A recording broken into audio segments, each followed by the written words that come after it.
Hi, this is Ivey, the fulfillment artist, and in this video I wanted to talk about why we repeat the same patterns in life.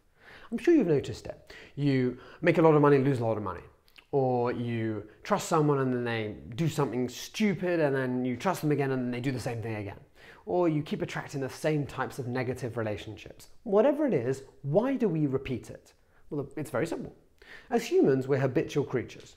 So what often happens is we have an experience and we make a decision, and that decision we hold on to for the rest of our life. So for example, let's say you go to the gym and you do a very high bicep curl, apparently, and you tense, right? That's the same thing as what happens in life. So let's say, this is an example for business. You have a business when you're younger and you trust someone and they destroy the business, right? And you decide that decision is, right, I'm not going to trust people again.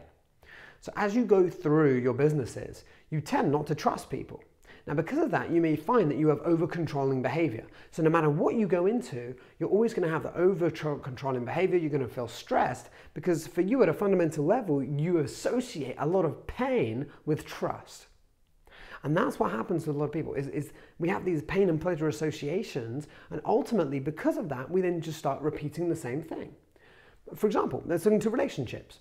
You attract one partner who is a negative partner and they always shout at you, right? Why do you keep attracting people like this? What may have happened is that when you're younger, maybe a parent shouted at you and you associate shouting with attention and you believe that to be love as opposed to being ignored.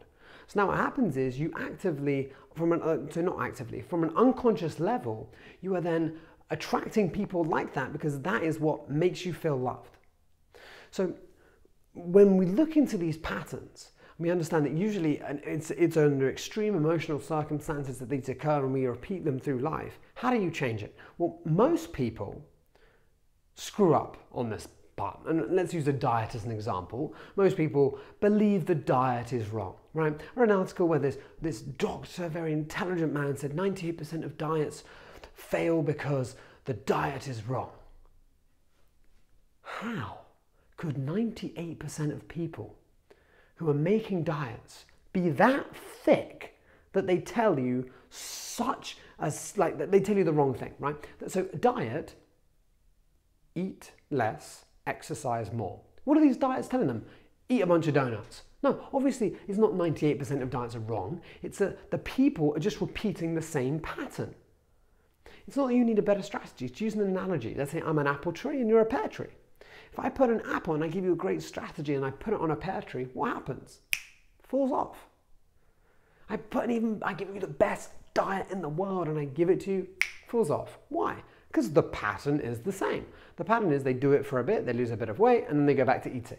Because they haven't changed the deeper associations. Because what's probably happened is they associate a lot of pleasure to food.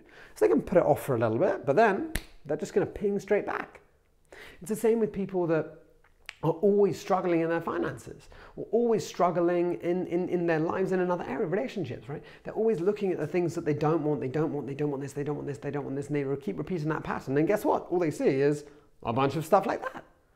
So ultimately, in moving out of this, you need to change the roots, because if you change the root of the tree, then the whole tree changes. And then it doesn't matter what diet you do, you know you're going to follow through because you have those associations. You know that no matter what business you do, you aren't going to have that over-controlling behavior again. You can actually start to make those steps.